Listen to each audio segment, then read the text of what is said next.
WCCO Mornings, the final farewell in Minnesota for Officer Jamal Mitchell before a funeral in his hometown. And only on WCCO, a new law could help solve a woman's major mystery 75 years in the making. The president's son, now a convicted felon, will look at what's next for Hunter Biden. Also, pressures for peace may have finally paid off. The ceasefire proposal that has both Israel and Hamas receptive, and what still has to happen first. Good morning and welcome to Wednesday. Welcome to WCCO Mornings. We're streaming live on CBS News Minnesota. I'm AJ Hilton. I'm Heather Brown. Thanks so much for being with us here on the stream. We do want to head outside this morning because this is a next weather alert day. Let's take a live look from our WCCO rooftop. It is calm right now, but this is just the calm, Joseph, before the storm. Yeah, and it's not calm everywhere. I mean, right here in the Twin Cities, we have some blue sky, and it looks pretty nice right now, but there's some thunderstorms nearby. We're going to have a couple rounds. We're going to have probably some early morning storms here. Then we may see some early afternoon if this doesn't slow it down. And then we'll probably get back to it in the evening hours today, and that round will likely be the round that really produces severe weather. Here's the Twin Cities down here, right? You have Minneapolis, you have all the local suburbs nearby, but you have storms just up to the northwest in areas of Wright County, extending up to Brainerd this morning. The big cell that just expired its severe thunderstorm warning is out to the west, approaching Candy-Ojai County through Chippewa County right now. Some of the locations out there, we're just dealing with just a heavy downpour, lightning and hail. So this cell right here, as it travels eastward, and it's going about 45 to 50 miles per hour, as it approaches you, it's probably going to produce some hail. So if you're in areas like Wilmer, surrounding communities nearby, you probably want to try to get your car covered so you don't have to deal with hail damage. Okay, here's your neighborhood up to the north today. Now what I have is our severe weather outlook placed over the top. So this dark red shade right here is a 3 of 5 enhanced risk. What does that mean? It means we'll likely see numerous storms. They may stick around longer, maybe not short-lived. They might actually hold together for a long period of time. So this is where we're going to watch for some strong weather today and likely damaging storms. We have a 2 of 5 to the south here, temperatures in the mid-80s. We'll also have our fair share of some storms today. We're already noticing here this morning, and we'll have another round later today. And then mid-80s down to the south to upper 80s with also a slight risk for severe weather. It's busy for everybody today, Heather, and so I'll get to the timing with some of these storms, and we'll look out into the extended forecast. We have an important weekend as well.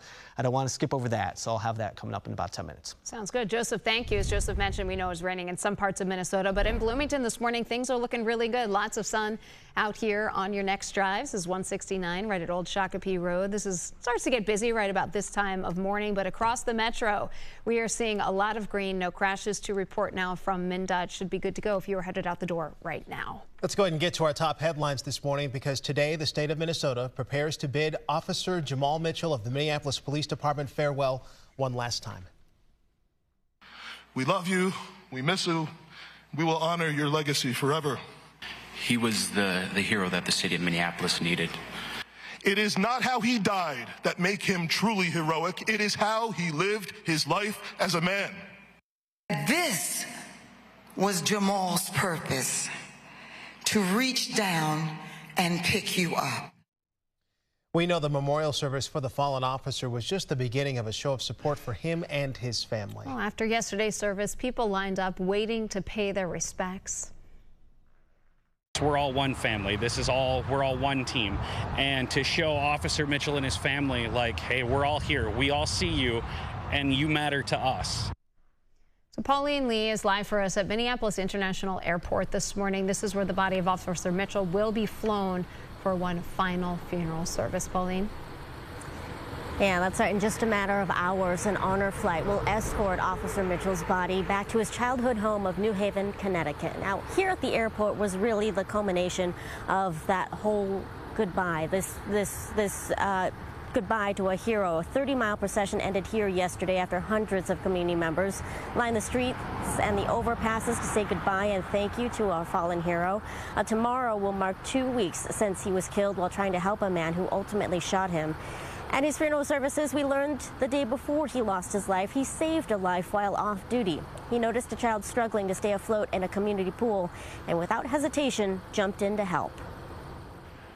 Jamal jumped in, still wearing his favorite pair of Nikes on his feet, to save the child. Jamal was the kind of guy who saw someone in distress and everything else went out the window. And we learned that he had kind of an obsession with Nike sneakers, but that, of course, didn't matter when it came to helping people. Officer Mitchell's body is expected to land in New Haven at about 4:30 local time. That's where the New Haven Police Department Honor Guard members will be there to receive his body, and his funeral services are set for Monday, guys. Yeah, you know, Pauline, what struck me yesterday is all of the stories that people were telling. Endless stories, just right? how wonderful of a person he was. And the moments of laughter, too. Yes. There were so many moments of laughter that really tell the story as far as who he was, not only in a police uniform, but he was so much more outside of the police uniform, too. All right. Well, Pauline, live for us at the airport this morning. Thank you. Mitch is the hero that the city of Minneapolis needed. Many community groups have stepped up to support Officer Mitchell's family, and that includes the Minnesota 100 Club. This is the group that provides immediate support to families of first responders who die in the line of duty. They've already approved a $50,000 benefit to Officer Mitchell's family. You can donate directly through the Minnesota 100 Club website or by buying a license plate supporting law enforcement.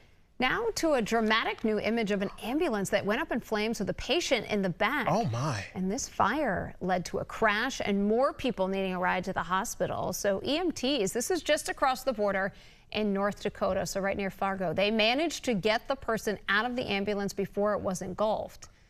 Yeah, while the road was closed for this here, an accused drunk driver then plowed into stop traffic. 5 people needed to go to the hospital. That driver was arrested. Maybe I have a half sister out there somewhere or a brother, you know, There's a lot of what ifs. Yeah, probably. A lot of what ifs. And an answer to some of those what ifs could be coming soon. Barbara, who you just saw, was adopted as a baby and never knew her birth parents. But a change to the law could give her and thousands of others some long-awaited answers. Kirsten Mitchell has this story you'll see only on WCCO.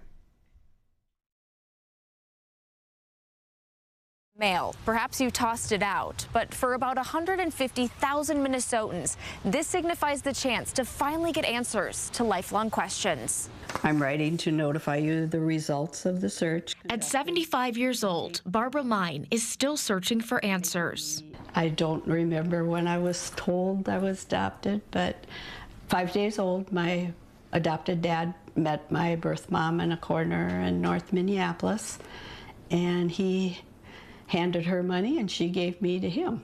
She was born in 1948, supposedly to a Lois and Arnold Breckenridge, who she thinks doesn't actually exist. Somewhere in here it says that they were fictitious. But as Barbara and her own family grew, so did her curiosity. She tried several times to find her birth parents and any medical history in 1979, 2019, and through online DNA services. I just wonder if she ever thinks of me too, you know.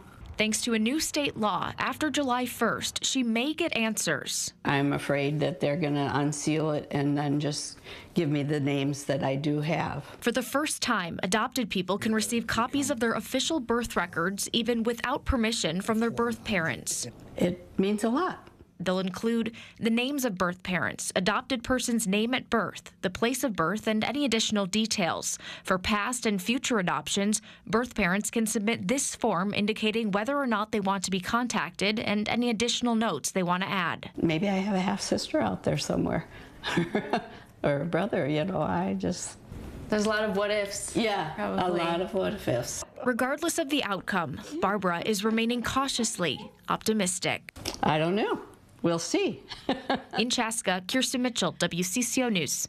Yeah. Now, one of Minnesota's largest universities is making some major cuts final. St. Cloud State is officially eliminating 42 majors, things like criminal justice, music, economics, as well as 50 minors like creative writing, esports, and environmental studies.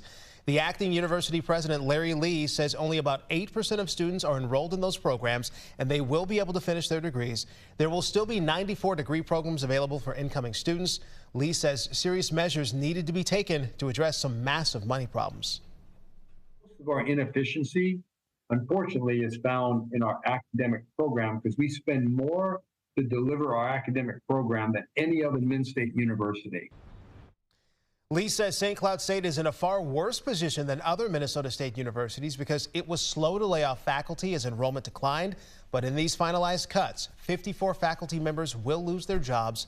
Lee says while the decisions were hard to make, the school's enrollment is stabilizing at about 10,000 students, I should say, and he adds the future is bright. A federal jury of 6 men and 6 women convicted Hunter Biden of all 3 felony charges. This conviction stems from his 2018 purchase of a revolver. Jury found that the president's son guilty of illegally possessing a gun while he was addicted to crack cocaine. They also agreed that he made false statements about using drugs when he bought the firearm. Hunter Biden's attorney says that they will continue to pursue all the legal challenges available. And today, President Biden leaves the U.S. for Italy to attend the G7 summit. Now, this is an annual meeting to discuss international safety, the global economy, and this year, artificial intelligence. Summit runs from June 13th through the 15th.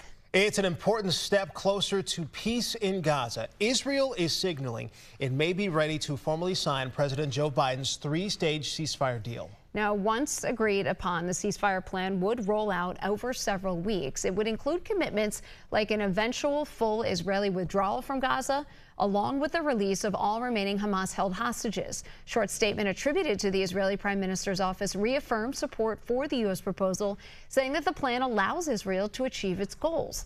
The office also reiterated that Israel will make sure Gaza no longer poses a threat in the future. There are 8 American families who have loved ones in Gaza. We are determined to bring them home. The proposal that President Biden put forward is the best way to do that. Here in the States, protests continue on college campuses. For example, at UCLA, police took about 25 people into custody for violating school orders and blocking access to buildings on campus. And how about the University of Texas at Austin? Officials cracking down on some of those students involved in April protests. Some students received disciplinary conduct notices. Others may have their diplomas withheld or may be unable to register for new classes. The White House is sending $400 million in additional aid to help with the humanitarian crisis in Gaza. Secretary of State Antony Blinken says the humanitarian funding, though, is still $2 to $3 billion short of its goal. Today, Twin Cities activists are protesting a potential U.S. occupation in Haiti. The group says the U.S. is financing and orchestrating a multinational military occupation of Haiti. The bannering and rally takes place on Lake Street, Marshall Avenue Bridge. That is from 5 to 6 p.m. Coming up, wishful homeowners may be out of hope. How much the cost of owning and maintaining a home has risen over the past 4 years. And a Minneapolis chef celebrating winning a very prestigious award. We're going to hear from Christina Wynn after she won the James Beard Award for Best Chef in the Midwest.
Let's update you when it comes to your next drive on this Wednesday. And the good news right now, you see that we are not following any crashes, which is great news, especially during rush hour. You can see that a couple trouble spots you normally over in Shakopee, making your way in from Savage into Bloomington. But again, no major crashes that are going to get in your way on this Wednesday. Speaking of vehicles and transportation, we do have some new crash test results for 3 of the nation's top large selling SUVs. All 3 had room to improve, but 2 of them earned low marks in several key safety categories. That includes crash protection. Here's Chris Van Cleve, who has more on the findings.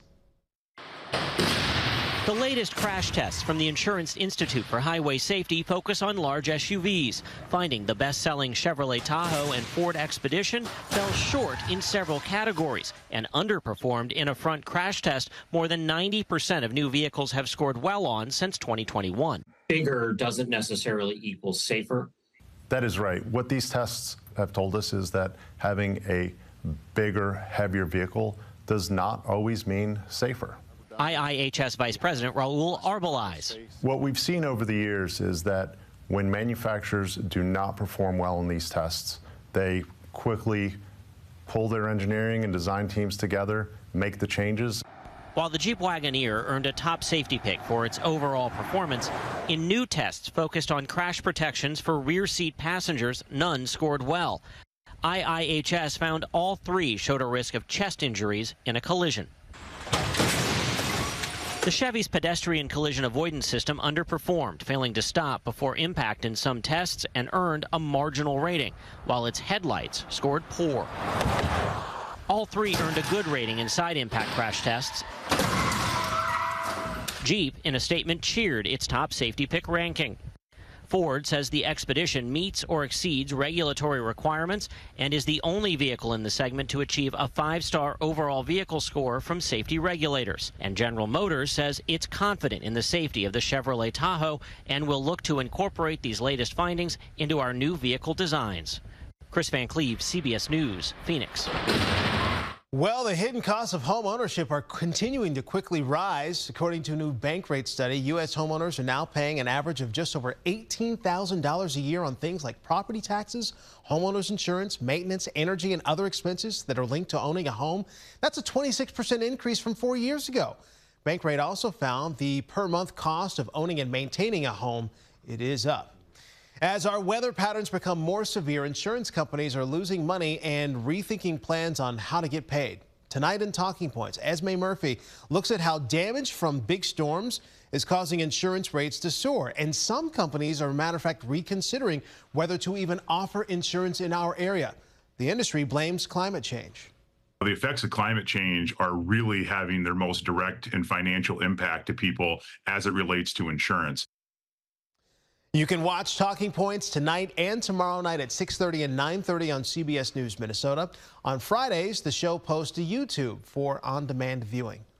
Whether it's scooping ice cream or mowing lawns, we know summer jobs, good way for students to make a little cash, build some skills.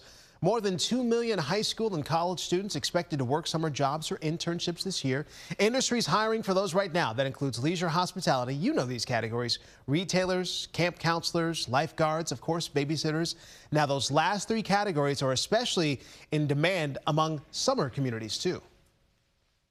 There are some industries that are very difficult to break into, and an internship can be an entry card. But, gang, listen, we know how much student debt is a burden, and we know how much kids are really trying to help themselves get a foot forward. So I think paid jobs can really help that.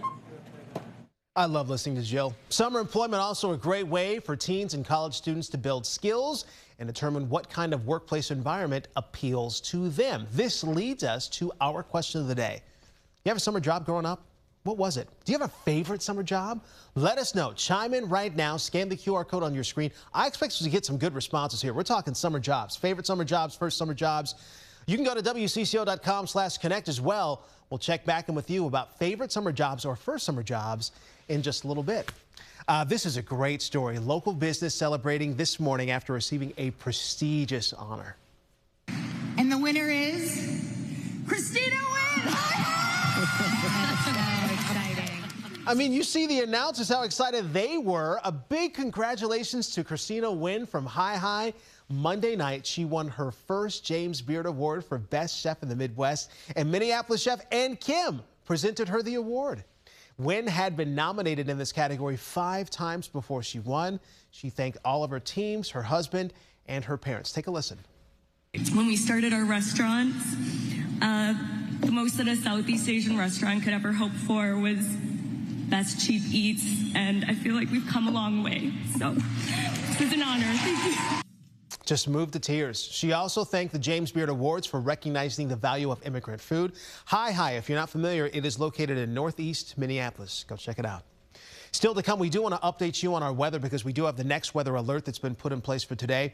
Also new this morning, the effort to actually address the police shortage officer here in Minnesota. And a state audit finds a big problem with pay sent to frontline workers after the pandemic. Why it says not enough work was done to verify who got that money.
You're watching WCCO Mornings, always streaming on CBS News Minnesota.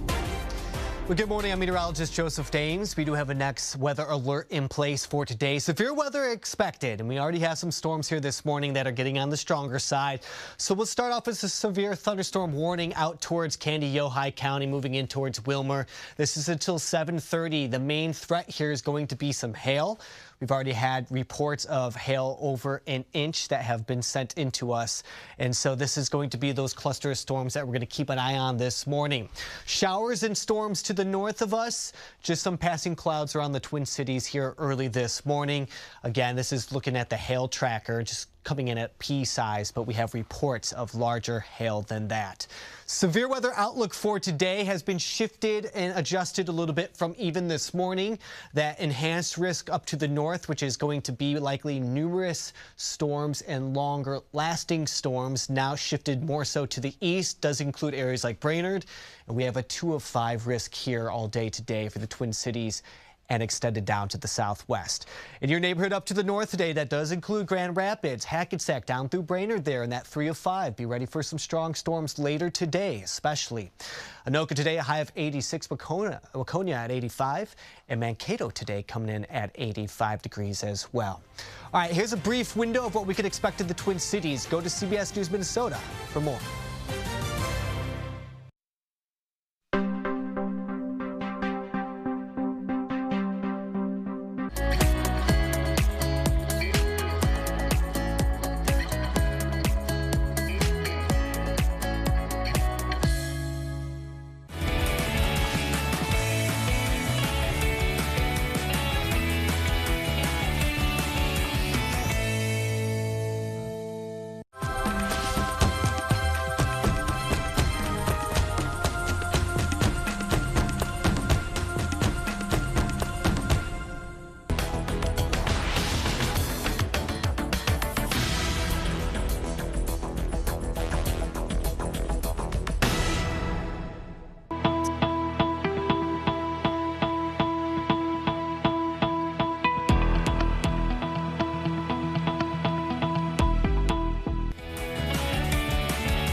You're watching WCCO Mornings, always streaming on CBS News Minnesota.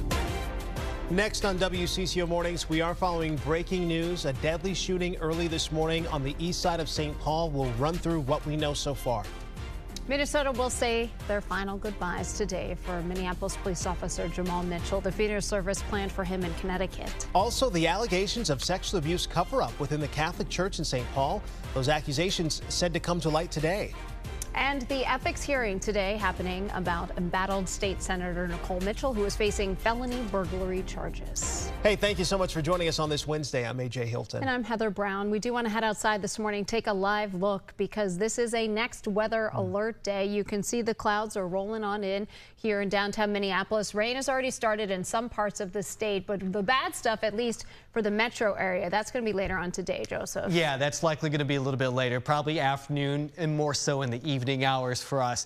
It's already a little busy this morning, so we have the next weather alert in place here all day today. There's going to be some locations that see storms this morning, afternoon and evening, and maybe even tonight. So I think we could have a full active day today. It's a day that you want to be sort of on alert, okay? So here we go. We have damaging wind, hail, and potentially even some tornado warnings today. Those are going to be our main storm factors as we work through the forecast. Due to some areas of high rain and downpours, we could see some localized flooding today. And I think the biggest threat is still going to be in the afternoon and evening hour. What do we have here? This is a map that's indicating our damaging hail potential for today. This is what I am most concerned about, and so is the Storm Prediction Center. So anything in this dark red shade is a 30% chance for damaging hail, and we may see significant hail on top of it. That's what the lines are indicating too. So today is going to be a busy day. We've already had reports of hail out of this cell right here. That was a severe thunderstorm warning, and it expired at 7:30. We're going to continue to track that, though, as we work through the morning hours. So at this point in time, we have no severe thunderstorm warnings in place. But it is definitely possible that we see one or two more as we work through the morning. All right, so right over Wilmer right now and extending down to the southwest and some of the communities up to the north surrounding this cell right here. This is what has been most active this morning. We've had reports already of hail that has reached an inch. So damaging hail, of course, and so these are the type of days that you want to try to get your car covered if you're going to be spending any sort of time outside today, or if your car is just outside, you may want to try to find a place to get that covered up. 64 in the Twin Cities, still very calm and dry out towards western Wisconsin, up to the northwest. The showers up to the north right now from Brainerd to Grand Rapids, those are not expected to be severe. This is really the only cluster this morning as we're getting a surge of some low-level moisture, which is allowing to fuel some of these storms today. Okay, watch what happens as we go through the course of the day, though. I think this model's doing a pretty good job. It's going to bring maybe some showers in around the Twin Cities as we work through the morning, but I would be ready for an early afternoon thunderstorm event. These storms this morning may zap some of the moisture and kind of restrict us from seeing anything forming early afternoon. But for now, I think it's likely that we see something. What I am most concerned about, and this is what Heather mentioned earlier, is going to be later today. These line of storms up to the north that develop right here are going to be the ones that are going to be very strong and potentially severe, producing the hail, the wind, and everything that we discussed. That moves through the Twin Cities even a little bit later tonight and then peels out of the state through the overnight, and then it drops down towards areas like Illinois for Thursday. So then we'll shift that threat to the south, and for us, we start clearing up. I think Thursday and Friday will actually be a really nice day. So the next weather alert is in place for today. We do have a Twins game at noon, so we're going to keep an eye on that one. Flag Day on Friday there, looking nice. Saturday is our next round of rain for the weekend. And so far for Father's Day, a bit of a shift in the forecast. I think we're probably going to be on the drier side, which is nice. If we see anything, it's going to be earlier in the morning, and temperatures are likely going to be in the mid to upper 80s for Father's Day. All right, Joseph, I know you're keeping tabs on that forecast. Thank you. Yeah. Your next drive looks pretty good for Wednesday. Let's go ahead and take you up to White Bear Lake. Look at this clouds, though. You can see it looks like that line of storms starting to make their way through. This is the viewpoint from 35E at County Road 96. Roads are clear. Let's take a look at the traffic map and pull that up for you just so you can see it. We just want to reassure you that things are looking good. And this is great, though, because we know that once those storms move through, this could change because, again, once it rains on the roads, we know what happens on our roads. But right now, things are good on this Wednesday. Breaking overnight, police on the east side of St. Paul are investigating a shooting. So here's what we know. Called out to Maryland Avenue and Mendota Street. This is around 1:40 this morning. We're still working to learn a couple of things, including who was shot, the extent of their injuries. We do know that this was deadly. Our photographer saw drones in the area, also canines on scene looking for a suspect or suspects. We are awaiting the start of a press conference that's supposed to start at 7:30. As soon as we get that new information, we will make sure to pass that along to you. Tomorrow will mark 2 weeks since Minneapolis police officer Jamal Mitchell was shot and killed in the line of duty. And today, his body will be escorted in one final journey. This is to his home state of Connecticut, where he will be laid to rest. This marks the culmination of a hero send-off as thousands of law enforcement members from across the state of Minnesota and really across the country and the community members, they gathered for his memorial service at Maple Grove Senior High School just yesterday. At the service, we learned so much more about who Officer Mitchell was behind the badge, a man of faith, a volunteer at food shelves, the Boy Scouts, and coached basketballs. But most importantly, he was a family man. Officer Mitchell never once missed an event for his kids. We're talking plays, dance recitals, or birthday parties. Here's Pastor Mike Emmert sharing a story of how Officer Mitchell's fiancee, Tori, remembered the family's last evening together. The family together spent the evening on the couch watching a movie together, and Mason, or May, she fell asleep, and Jamal carried her up to her bed, tucked her in, and every one of the children in. What a loving memory for these children to remember their father the last time they saw their dad. Those memories there. And members of the New Haven, Connecticut Police Department will honor guard will be at the airport to receive Officer Mitchell's body this afternoon. His funeral is scheduled in Connecticut. That's scheduled for Monday. New this morning, more money for police officer training will hopefully address Minnesota's critical officer shortage. Now, altogether, 35 agencies will share $5 million to train new officers. St. Louis Park Police Department is one of those agencies to get the intensive comprehensive peace officer education and training grant.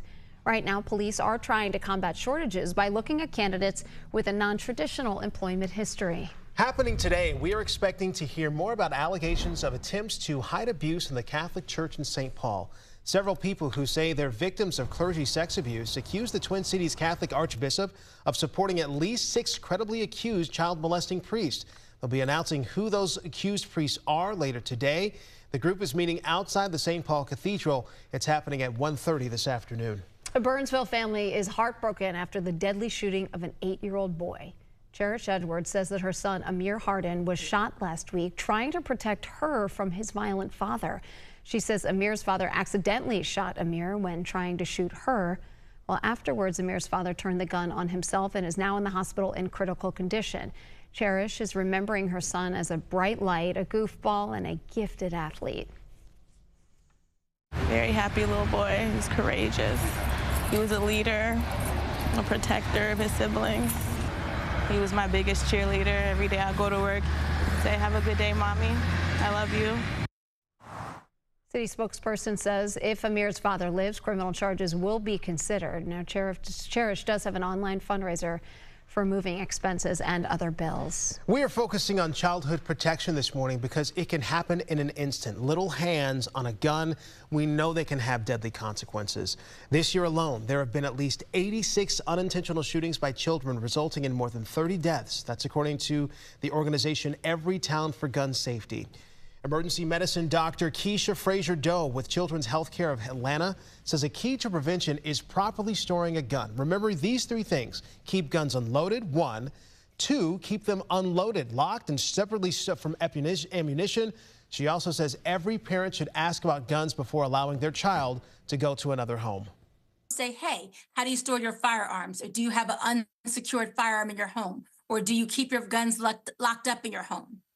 And just have it in the flow of your conversation that you would normally have with families. She also recommends lock boxes that can be opened with combinations or biometrics compared to ones that open with keys, because keys can be found. Experts hosted a water safety event geared towards children on the autism spectrum. This is a crucial session as following the death of 4-year-old Weiss Muhammad. Search teams found his body on Monday in Minnehaha Creek, just about 500 yards from his Hopkins home. Tammy Ebert's team at Swim Possible have been working with children with autism to give them the tools that they need to swim safely. We have to get them into some type of swim lesson that they can formally learn how to swim and how to not fear the water, but respect the water. So she recommends having a life jacket on hand, teaching your child to ask before getting into the water, and to go in feet first, as well as have an emergency plan in place. Happening today, a Minnesota Senate ethics panel will hold a hearing for DFL Senator Nicole Mitchell. She's charged with first-degree burglary for breaking into her stepmother's home back in April. Investigators say she tried to retrieve her late father's ashes and other items. Mitchell insists she tried to check on a loved one who had a health concern. Governor Tim Walz and the Minnesota DFL have called for her to resign. The ethics panel is trying to determine whether to open a full investigation. They will meet at 11 o'clock this morning. Coming up, pandemic payments, why some say that frontline workers may not have gotten what they were owed by the government. And streaming costs are heating up for the summer. Just how much more you'll have to pay to watch your favorite shows.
For your money this morning, Starbucks is the latest chain to offer a new value menu. The coffee company rolling out what it calls a pairings menu. So for $5, customers can get a tall iced or hot coffee or tea paired with a croissant. For $1 more, they can swap out that croissant for any breakfast sandwich. Price might change for customizations. Starbucks trying to turn around sales after what they're calling a disappointing quarter. Wendy's, McDonald's, other fast food restaurants, they've also rolled out new value deals to entice customers worried about soaring fast food prices. And we do have good news this morning for anyone who's planning a summer road trip. Gas prices are falling. So the average price nationwide for regular unleaded gas was $3.44 yesterday. It's down around 8 cents from last week, down 14% from this time last year. All of this according to AAA. Energy experts credit lower oil prices and weaker demand for fuel. The Biden administration is also releasing 1 million barrels of oil from the Northeast Reserve to help ease prices. And today, the Federal Reserve is not expected to cut interest rates. Fed has held interest rates steady at 5.3%. This is since July of 2023. Investigators do believe the central bank will wait to see whether inflation wanes, possibly not making a move until their September meeting, even if then. This week's meeting wraps up today. And escaping the summer heat to the air conditioning comfort of binge watching, well, it's getting a little more expensive. It's because Max will raise its price on its ad-free services by $10 to $20 every year starting in July. Spotify also boosting prices, they say, in July as well. The price hikes come as streaming media companies face their own increases in the cost of doing business as they extend content offerings to keep up with one another. A new state audit finds that the real heroes during the COVID-19 pandemic could have and should have been paid more. As Jonah Kaplan reports, the fallout is likely to become a campaign issue ahead of the next election. The money was earmarked just for them.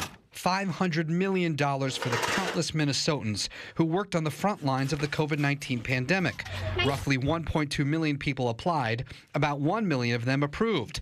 The payout, nearly $500 per hero. According to this new report, though, a big chunk of those beneficiaries may have been ineligible. We were stunned, honestly, when we were doing this work. Legislative Auditor Judy Randall led the team that reviewed the program. Randall said auditors could not confirm the eligibility of up to 40% of those who got a payout. And if you took out those questionable applicants, the hero pay for those who were confirmed eligible, it would have been more than $800 each. There were some checks against state systems, for unemployment insurance requirements and for adjusted gross income, which the Department of Revenue had. But for some of these other things, it was the honor system, right? Yes, I worked 120 hours in person. Yes, when I worked 120 hours in person, I was within close proximity to other people. GOP and DFL lawmakers on Tuesday quick to pounce on their narratives. We can all hope there's never another pandemic, but there is a big election coming up in November. If we take the majority in the House or the Senate, it's going to be cleanup on aisle 9 for the next 4 years.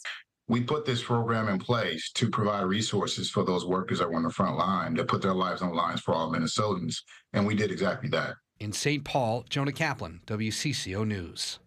Now, Tuesday's report is only the start of what will be a big week for the legislative auditor. Later on this week, they will release their findings about the Feeding Our Future scandal. All right, now we do want to get another check of our next weather forecast with Joseph. Well, we're making our way through the work week. Happy Tuesday to everyone. Today, temperatures trying to push about 80 degrees. We'll spend most of the day, though, likely in the 70s. That chance for rain really falls off as we go through the morning hours. We should be pretty dry heading into the afternoon, but a chance for some isolated thunderstorms to form later today. Okay, forecast highs across the state. 60s up towards the shore. Gets a little bit warmer down to the southwest. A high of 84 degrees coming out of Marshall. All right, Joseph, thank you. Let's take a look at your next drive now. So I do want to take you to the Metro map. You can see things looking pretty standard for a Wednesday morning at this time. We do have one crash up there. This is in Brooklyn Park. We do want to take you up to, it's 610 eastbound. So this is somebody who actually crashed over into the cable barriers, took out some of the cables and posts. It's a truck driver who lost control. Nobody's injured here, but it is causing some slowdowns in this area. Go back, though, a couple of exits. You see it's not causing major slowdowns. So if you can get through this, you should be just fine as you head out the door. And as always, we will continue to keep you up to date on the very latest news and weather developments all day right here on the stream. So if you have a private well on your property, you're going to want to hear this. Today, the Minnesota Department of Health, they are holding a meeting. This is where they're going to talk about the levels of nitrates in the drinking water. The department is inviting well owners to come to learn what is being done to address the health concerns of nitrates. Now, the wells may be contaminated because of fertilizer, manure, wastewater, and faulty septic systems. Consuming nitrates can be deadly. These meetings are taking place across the state, so there will be open houses in Stewartville and Mazeppa. Those will go from 5 until 8. And then down in Rushford, 4 to 8, as well as a free nitrate screening in Rushford. That starts at 4. Later on today, lawmakers will celebrate the passing of the Voting Rights Act. Now, that is the bill to create landmark protections against voter discrimination in Minnesota. Celebration is being hosted by Senator Bobby Joe Champion. The event goes from 5 until 7. It'll be at the University of Minnesota Urban Research and Outreach Engagement Center. That's on Plymouth Avenue in North Minneapolis. And we want to know, did you play along in our poll today? Did you have a summer job growing up? If you did, what was it? Love to hear from you. Super easy to do. Babysitting, good old babysitters, lawn services. Yeah, lifeguard at the pool, camp counselor. So nobody's weighed in on that yet, but I'm sure we'll get some later. Summer internship. Yep, work in retail. My very first job during the summer, working at a bakery. Whew, and that can be rather dangerous. Yeah, there. Let's vote. It'd be great to hear from you. Scan the QR code on your screen. You can also just go to WCCO.com/connect, and we will be back with more news headlines. That's coming up after a quick break.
watching WCCO Mornings, always streaming on CBS News Minnesota.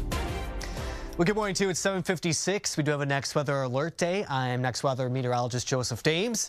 Expecting damaging storms. We already have a few out here early this morning, but it's going to be a day where you just have to be ready for storms developing, especially a little bit later today. But I want to take you out to our severe thunderstorm warning in Yellow Medicine County out to the west.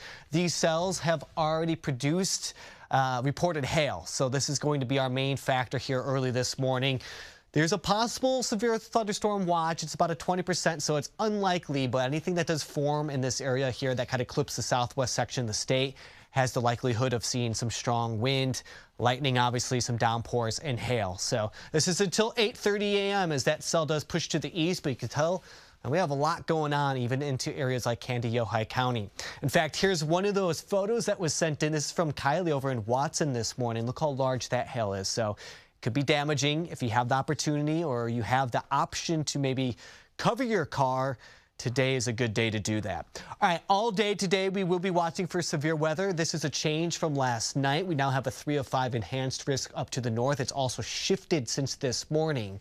We'll have multiple rounds of some strong storms today. We have the ones that we're tracking here this morning. We may see some afternoon storms too closer to midday, and then another round this evening. CBS News Minnesota. We'll keep you covered. We'll have more updates coming up at 9 a.m. as well.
Severe weather is set to begin, and who could even see hail? Plus, a final goodbye for the fallen Minneapolis police officer Jamal Mitchell. Pauline Lee at MSP as we pay respects one final time. Then we hear from Christina Wynn after she won the James Beard Award for Best Chef in the Midwest. And later, Minnesota PWHL players recognized for individual achievements. The familiar face that took home Rookie of the Year. Good morning and welcome to WCCO Mornings. We're streaming live on CBS News Minnesota. I'm AJ Hilton. And I'm Heather Brown. Thanks for being on the stream with us. We do want to get straight to our next weather forecast because we have issued a next weather alert for today. Let's take a live look from outside Minneapolis and St. Paul here. So you got Minneapolis downtown. You can see the clouds are starting to move in. We do want to check in with Joseph here. We know it's already raining in some parts of the state here, coming down pretty hard, but not in the metro. We're talking about just later on today. Yeah, not in the metro right now. And so there's nothing severe here locally, though some storms could start to develop as we work through the morning and into early afternoon. But I want to start us off out to the west because this is where we've had multiple cells producing damaging and large hail this morning. We have a severe thunderstorm warning that is out in Yellow Medicine County. That is until 8:30 here early this morning. Let's jump right on in and look at that cell. This is going to be traveling to the east, and the wind speed is also pushing about 60 miles per hour there. So this is going to be a doozy here, but there's a lot of cells nearby, even pushing into Candy-Ojai County, there towards Wilmer, Lockheed Parle County, Swift County, some of the counties nearby. This is where it's going to be the most active here early this morning.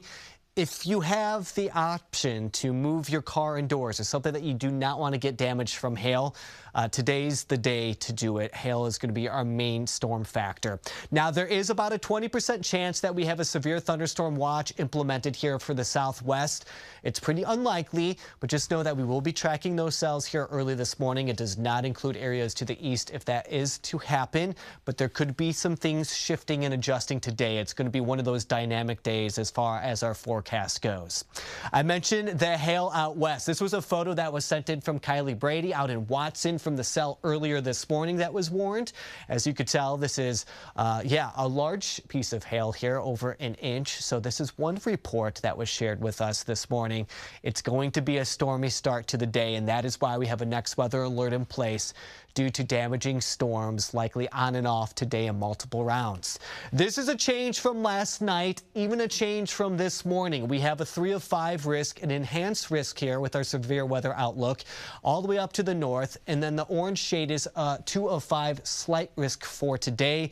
The difference is we're likely going to see numerous storms up north that could be more long lasting, where in the scattered section here, it might just be as that is suggesting scattered storms in the slight section rather. So something we'll keep an eye on. I've put that over our neighborhood section here. So if you're in areas like Grand Rapids, down through Tamarack, Sandstone, over towards Duluth, even Brainerd and probably Hackensack there, you're in the 3 of 5 risk. We're going to watch that all day today. Bemidji, you were, now you're in the slight risk. That has shifted that threat a little bit to the east. Down to the south from Alexandria to Waconia to Hastings. Today, temperatures in the mid-80s. A slight risk for severe weather likely occurring later in the day today. And we know what's going on out west right now this morning. Temperatures will be warming to the 90s with likely another round heading into the afternoon. As I mentioned, we'll have multiple rounds this morning, but I think the one that we really need to focus on is probably going to be this evening, and that could impact a lot of people today. A lot to discuss. I know we have Father's Day this weekend. We have some beautiful weather also threaded into the forecast.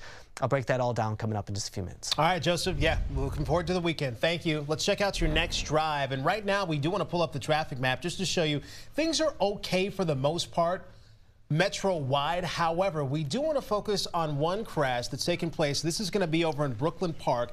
Specifically, this is going to be on Highway 610 because we've got a little bit of a backup here. So here's what we know. We know that a truck driver lost control, right? And then they went into the median and then they took out the posts and the cables. If you look in the center of your screen there are cables supposed to be there. Traffic down to one lane. You can see first responders on scene, so everyone having to get over. Now let's focus on the backup because this is going to be on 610. This is eastbound, so traffic that is headed toward Fridley, for example, not much of a backup. Here's the camera point from 610 at Broadway Avenue. But again, if you're in Brooklyn Park, making your way on 610 eastbound, you will run into that crash. A truck driver ran into the guardrail, knocked out the cables. Other than that, things are looking okay on this Wednesday.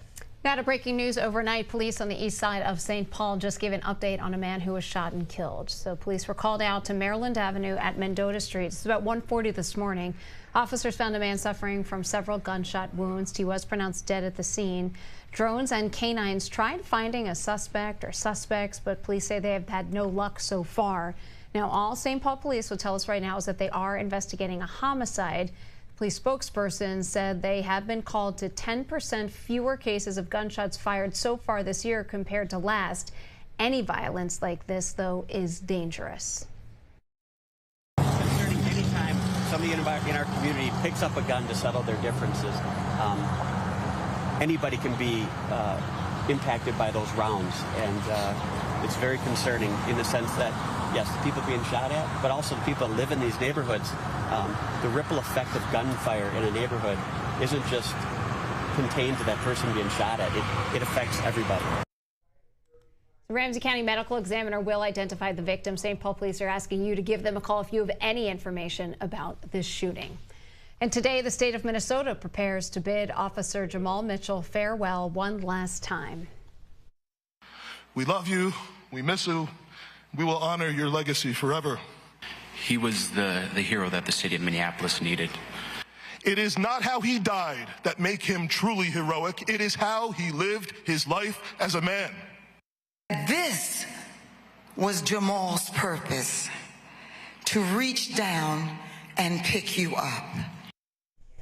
So the memorial service for the fallen officer was just the beginning of a show of support for Officer Mitchell and his family. After yesterday's service, people lined up waiting to pay their respects.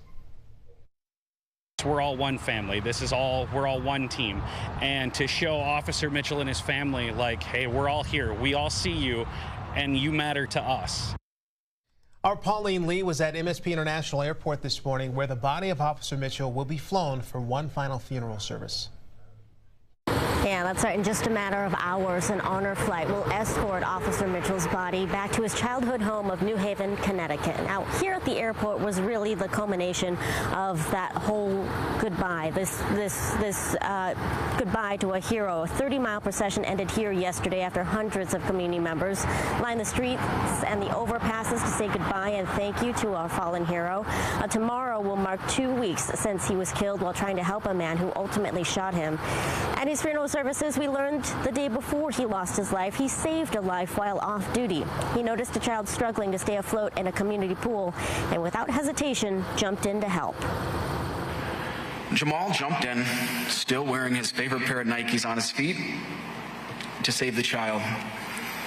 Jamal was the kind of guy who saw someone in distress and everything else went out the window.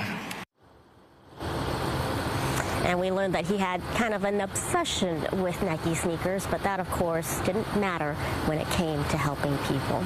Officer Mitchell's body is expected to land in New Haven at about 4:30 local time. That's where the New Haven Police Department Honor Guard members will be there to receive his body, and his funeral services are set for Monday, guys. Pauline Lee reporting there.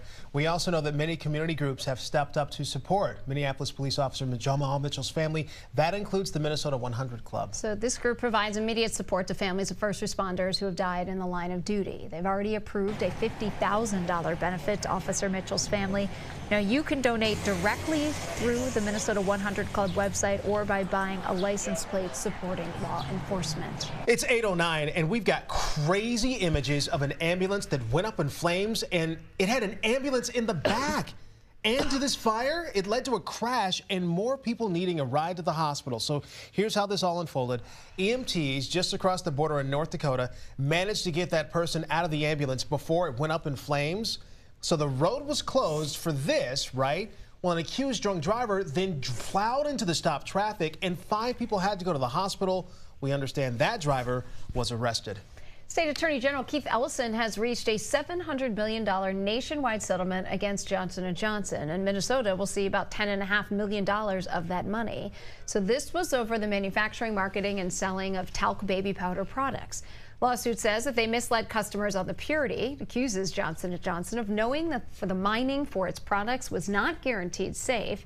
The lawsuit says there was no way to tell if it was free of asbestos. Now, if you think you have been hurt by a J&J baby powder product, you should see some of this $10 million check. And one of Minnesota's largest universities is making some major cuts final. St. Cloud State is officially eliminating 42 majors like criminal justice, music, and economics, as well as 50 minors like creative writing, esports, and environmental studies. Acting University President Larry Lee says only about 8% of students are enrolled in those programs. They will be able to finish their degrees. There will still be 94 degree programs available for incoming students.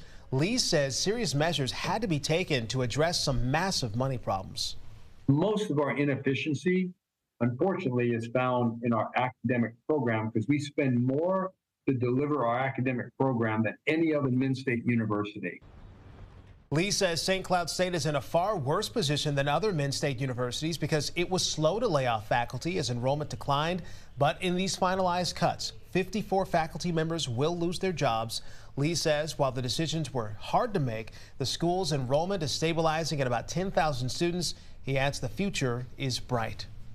After 6 years in business and 5 nominations, High High's Christina Nguyen took home the James Beard Best Chef Midwest Award. And WCCO's Alan Henry has more about her journey from a family of immigrants to award-winning chef. And the winner is Christina Nguyen. Known as the Oscars of the culinary world, High High's Christina Nguyen was emotional while accepting one of the top honors Monday night. When we started our restaurants, the most that a Southeast Asian restaurant could ever hope for was Best Cheap Eats, and I feel like we've come a long way. So this is an honor. Thank you.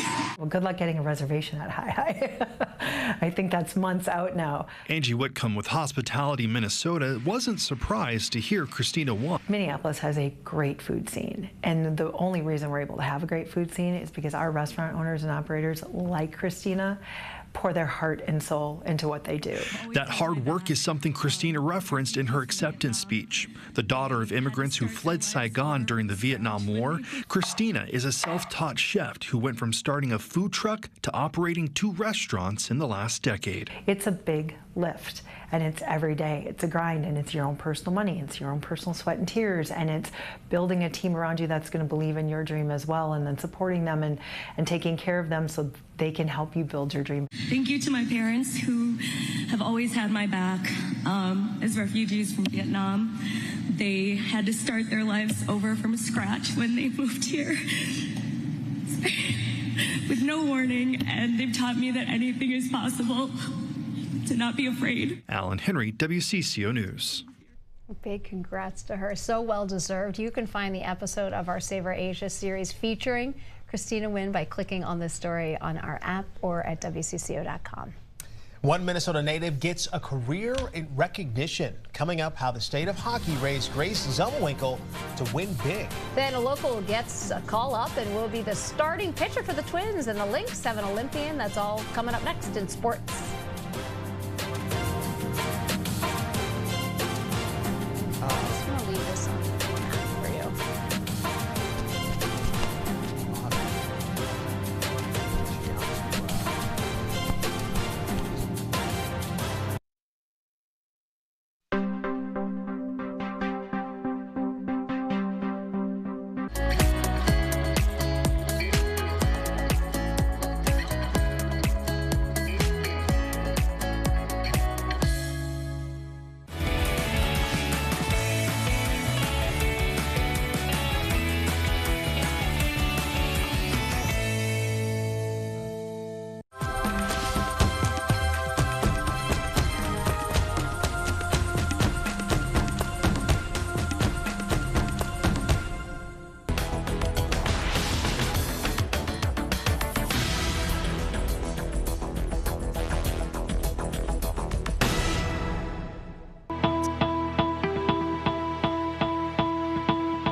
Let's went to yesterday's Pro Women's Hockey End of Season Awards to see who the top players of the year turned out to be. Well, PWHL Minnesota took home the title as a team. Today was a chance for individual players and coaches throughout the league to get recognized, and Minnesota players continued to get awarded. The day after the PWHL draft, the players of the inaugural league gathered in the ballroom here at the Intercontinental Hotel in St. Paul. PWHL Minnesota players Sophie Jacks and Grace Zumwinkle made the all-rookie team.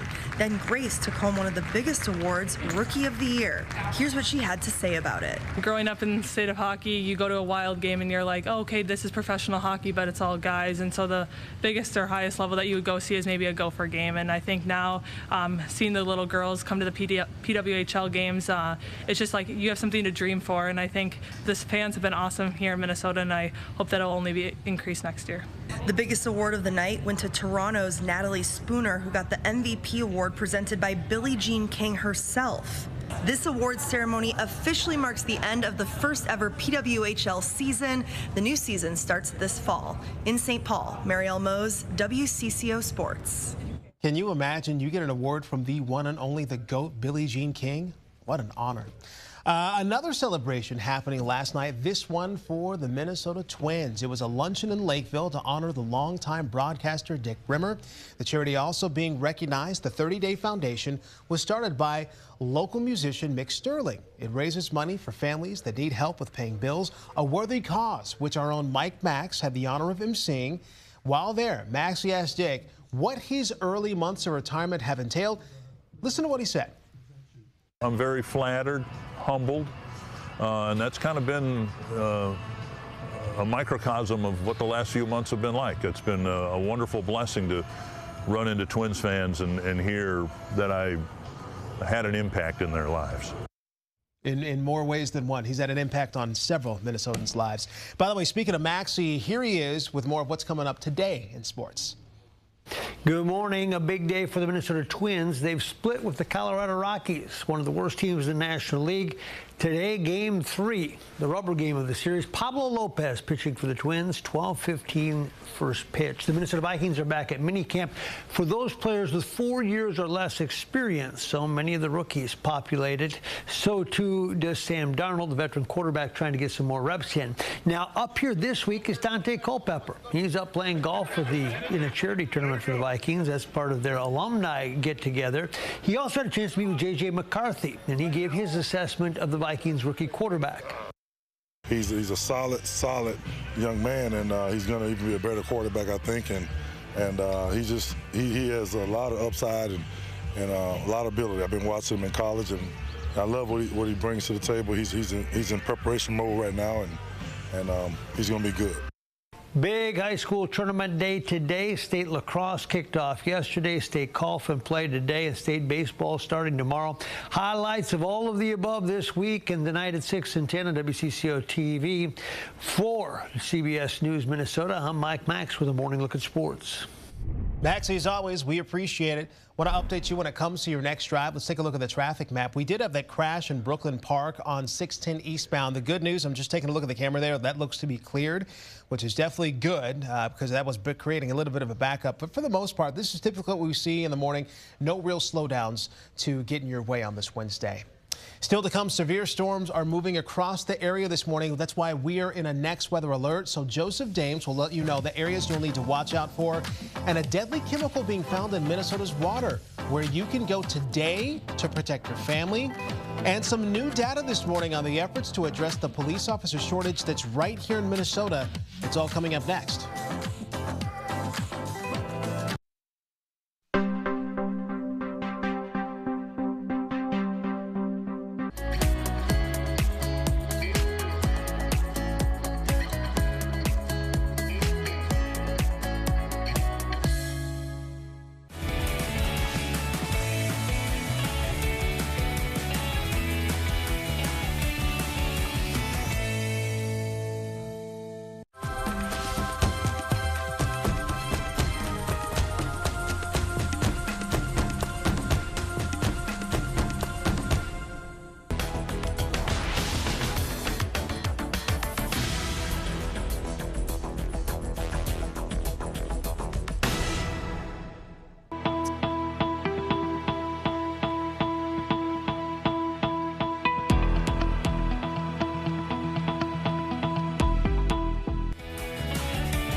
watching WCCO Mornings, always streaming on CBS News Minnesota.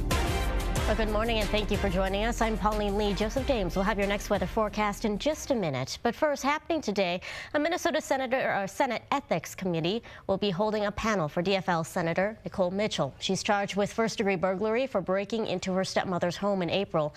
Investigators say she was trying to retrieve her late father's ashes and other items. Mitchell insists she was trying to check on a loved one with a health concern. Governor Walz and the Minnesota DFL have called for her to resign. The ethics panel is trying to determine whether to open a full investigation. They'll meet at 11 o'clock this morning.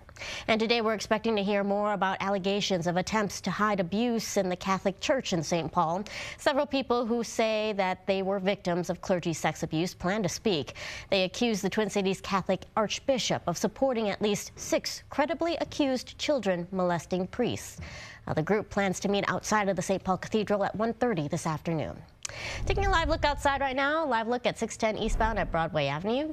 And the map here, you can see traffic moving along great this morning. No real issues that are going to slow you down as you head out the door.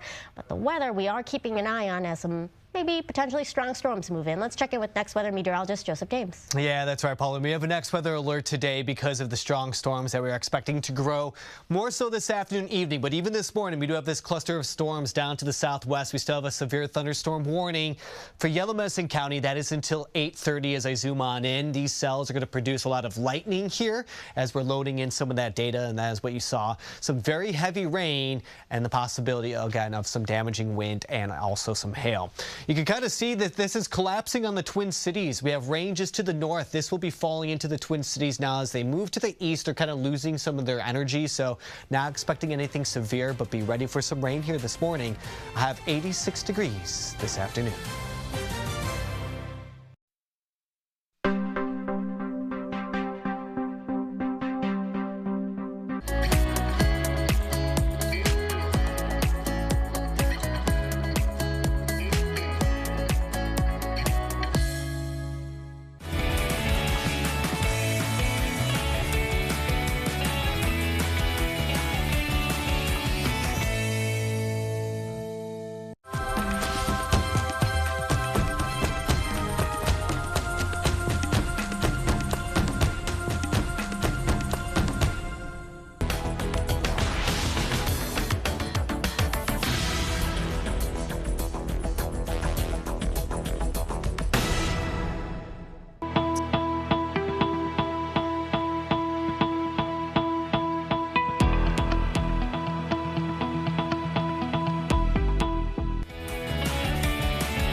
You're watching WCCO Mornings, always streaming on CBS News Minnesota. Next on WCCO Mornings, the next weather alert is in place as potentially damaging storms move into the metro, when to expect the rain, and what you should do to stay safe. Then saying goodbye to a fallen Minneapolis police officer, Jamal Mitchell. What lies ahead in the coming days? Plus, tragic details after an 8-year-old boy in Burnsville was killed in a shooting, what authorities know so far. And later, the latest on the war between Israel and Hamas and the possibility of a ceasefire. Good morning, everyone, and welcome to WCCO Mornings, streaming live on CBS News Minnesota. I'm Pauline Lee. Shayla Reeves has the day off today. Thank you so much for joining us. Let's get straight to our forecast this morning because there is a next weather alert in our forecast today as we take a live look outside. A pretty gloomy start to your day. Next weather tower shining green this morning. Joseph James timing it all out for us. Joseph. Yeah, well, I will just want to point out one thing. It is dark outside. It's not that dark outside, but it is getting a little gloomy out there because we do have some showers and some storms moving in from the west. We'd have a next weather alert in place today because we are expecting probably multiple rounds of storms here early this morning. We have one, and then more so this afternoon and heading into the evening. With the storms today, the big reason why we have this alert in place is because these could be very strong storms that could produce damaging hail and wind and maybe a couple tornado warnings today. So that's going to be our biggest threat. And then we may even have some localized flooding due to some heavier rain that will move on in. And there you go. You can kind of see that right here. This is the excessive rain outlook for today. There could be some spots that pick up upwards to about 3 inches of rain there. So that is something right there that we'll be worried about. But what I am most concerned is going to be the hail. We've already had some reports this morning from some of the cells out west of some large hail. I think as those storms form, we may even get some wind damage as well, trees, maybe the siding of your home. So these type of factors are going to be our biggest threat with the storms today. In fact, let me show you the photo. This was sent in from Kylie out in Watson around 6:45 this morning. We had a big cell out there towards Chippewa County, and this is the hail that was a result of that. She also sent in a bucket of hail. So there was a lot of hail produced from these storms. This is what we may see again later in the afternoon hours as well. What you're looking at right here is our damaging hail potential for today. This is going to be a significant threat for today. You can see with the lines there. 30% shot up there to the north, and then anything in orange here is about a 15% chance for the damaging hail potential for today. So if you have the ability to maybe park indoors, if you have anything that you may want to protect from hail today, today is going to be the day that you want to do it. All right, this morning we had some rain collapsing in on us, a couple showers up to the north. Big threat for some thunderstorms out to the southwest there. They've lost some energy, but notice there's still a lot of lightning involved with these storms. The severe thunderstorm warning has now expired in yellow medicine as these travel through Renville County into areas like Sibley County and extending up through Candy-Ojai County. Just some very, very heavy rain. You want to be indoors. All this lightning is out there, and it's going to be moving eastward as we go through the morning hours. Getting pretty close. You can see Cokato out there starting to pick up on maybe a little bit of lightning. Not quite to the downtown area or even to 494, but that rain is definitely moving in. We'll have to see about the thunderstorms for this morning. This is just the first part, guys. It's going to be a very busy day. You can see that it's already busy right now. Weather models did a pretty good job with that today. But watch what happens as we get into the afternoon. We're going to build in all this thunderstorm fuel, all this energy, especially as we get into late afternoon and evening hours. And we're going to tap into that energy for some storms later today. You're looking at a forecast weather model now, and it's going to show you those storms continuing to pass by early afternoon. We have the Twins game today at noon. That might be something that we have to monitor because of thunderstorms that are going to be passing on by. That clears out. We get that thunderstorm fuel I was mentioning, and now we start seeing these develop as we head into the afternoon, evening hours, eventually sagging through into the Twin Cities, possibly after sunset tonight. These are going to be the storms that are going to be exceptionally strong and potentially dangerous. That's what we'll be watching all day today. We have Adam in at noon. We'll have Mike and Chris here a little bit later today as well, and we'll keep you covered heading into tomorrow.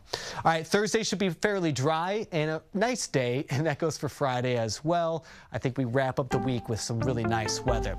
Saturday, we're at 74 degrees, though, so heading into the weekend, we cool down just a little bit on Saturday. We're going to bring rain back into the forecast, especially in the evening hours and towards the late hours of the day. By Sunday, maybe a couple stray thunderstorms for Father's Day, and then we're back to 84 degrees on Monday, Tuesday at 83. We start next week warm, but likely a little stormy. All right, Joseph, thanks. And let's take you out onto the roads right now for a check of your next drive. As we take a live look at the metro map here, no real big issues that are going to slow you down this morning, just the regular rush hour commute slow spots that you see across the metro here. And as we take a live look here, 610 eastbound in Broadway and Brooklyn Park, you can see traffic moving along great this morning. Just again, be aware of the incoming storms later today. Tomorrow will mark 2 weeks since Minneapolis police officer Jamal Mitchell was shot and killed in the line of duty. Today, his body will be escorted in one final journey to his home state of Connecticut, where he will be laid to rest. This marks the culmination of a hero's send-off as thousands of law enforcement members from across the state and across the country, as well as community members, gathered for his memorial service here in Minnesota yesterday. At the service, we learned so much more about who Officer Mitchell was behind the badge. He was a man of faith, a volunteer at food shelves, the Boy Scouts, man coached basketball, but most importantly, he was a family man. Officer Mitchell never once missed an event for his kids, the plays, the dance recitals, or the birthdays. Here's Pastor Mike Emmert sharing a story of how Officer Mitchell's fiancée Tori remembered their last evening together as a family. The family together spent the evening on the couch watching a movie together. And Mason, or May, she fell asleep, and Jamal carried her up to her bed, tucked her in, and every one of the children in. What a loving memory for these children to remember their father the last time they saw their dad. Members of the New Haven, Connecticut Police Department Honor Guard will be at the airport to receive Officer Mitchell's body this afternoon. His funeral is scheduled for Monday. New this morning, more money for police officer training will hopefully address Minnesota's critical officer shortage. In total, 35 agencies will share $5 million to train new officers. St. Louis Park Police Department is one of those agencies to get the Intensive Comprehensive Peace Officer Education and Training Grant. Right now, police are trying to combat shortages by looking at candidates with a non-traditional employment history. A Burnsville family is heartbroken after the deadly shooting of an 8-year-old boy. Cherish Edwards says her son Amir Harden was shot last week while trying to protect her from his violent father. She says Amir's father accidentally shot Amir when trying to shoot her. After Amir's father turned the gun on himself and is now in the hospital in critical condition. Cherish is remembering her son as a bright light, a goofball, and a gifted athlete. Very happy little boy. He was courageous. He was a leader, a protector of his siblings. He was my biggest cheerleader. Every day I go to work, say, "Have a good day, Mommy. I love you." A city spokesperson says if Amir's father lives, criminal charges will be considered. Cherish has an online fundraiser for moving expenses and other bills. And we're also focused on childhood protection this morning. It can happen in an instant. We know all too well little hands on a gun can have deadly consequences. This year alone, there have been at least 86 unintentional shootings by children, resulting in more than 30 deaths. That's according to the Everytown for Gun Safety organization. Health experts say a key to preventing is properly storing a firearm, remembering 3 simple things. Keep guns unloaded, locked, and stored separately from ammunition. They also say every parent should ask about guns before allowing their child to go to another home. Say, hey, how do you store your firearms? Or do you have an unsecured firearm in your home? Or do you keep your guns locked up in your home? And just have it in the flow of your conversation that you would normally have with families. The doctor also recommends using lock boxes that can be opened with combinations or biometrics. That's versus the ones that can be opened with keys, since keys can be found. It's an important step closer to peace in Gaza. Israel is signaling that it may be ready to formally sign President Joe Biden's 3-stage ceasefire deal. Once agreed upon, the ceasefire plan would roll out over several weeks. It would include commitments like an eventual full Israeli withdrawal from Gaza, along with the release of all the remaining Hamas-held hostages. A short statement attributed to the Israeli Prime Minister's office reaffirmed support for the U.S. proposal, saying that the plan would allow Israel to achieve its goals. The office also reiterated Israel will make sure Gaza no longer poses a threat in the future. Our 8 American families who have loved ones in Gaza, we are determined to bring them home. The proposal that President Biden put forward is the best way to do that. Now here in the States, protests continue on college campuses. At UCLA, police took about 25 people into custody for violating school orders and blocking access to buildings on campus. Meanwhile, at the University of Texas at Austin, officials are cracking down on some of those students involved in the April protests. Some students received disciplinary conduct notices. Others may have their diplomas withheld or may be unable to register for new classes. The White House is sending $400 million in additional aid to help with the humanitarian crisis in Gaza. Secretary of State Antony Blinken says humanitarian funding is still $2 to $3 billion short of its goal. Apple is putting the artificial intelligence service ChatGPT directly into some of its technology. While the integration is expected to improve the user experience in a variety of ways, there's also concerns about how bad actors could use AI. For example, deepfakes, which is video manipulated to make it appear that person is doing something or saying something even though they are not. Some experts say law or enforcement strategies will only work so well and instead suggest creating a social contract to clamp down on misuse, especially by children. Because we just need to set societal norms around, it should be so taboo to create a deepfake of somebody, even if they're not nude. Like the idea like, oh, hey, I created a deepfake of my teacher, the reaction should be, oh my God, like, did you ask their permission? Like, that's weird. I wouldn't show that to anybody else. And we're not quite there. I think we're still in this sort of experimentation phase. Earlier this year, Apple removed 3 apps from its App Store that use AI to create nude photos. As for this latest update, Apple says users will have full control over when ChatGPT is used and no personal data will be shared without permission. Well, coming up, another update on weather, plus more of this morning's top headlines. Then, a safety test when it comes to some of the country's most popular SUVs. A lot of people drive these models, but does popularity mean quality? Can these vehicles survive a crash? And details about a scary situation on Lake Superior, what the Coast Guard is saying, coming up next.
Welcome back, everyone. Well, there are new crash test results for 3 of the nation's top-selling large SUVs. Now, all 3 had room to improve, but 2 of them earned low marks in several key safety categories. That includes crash protection.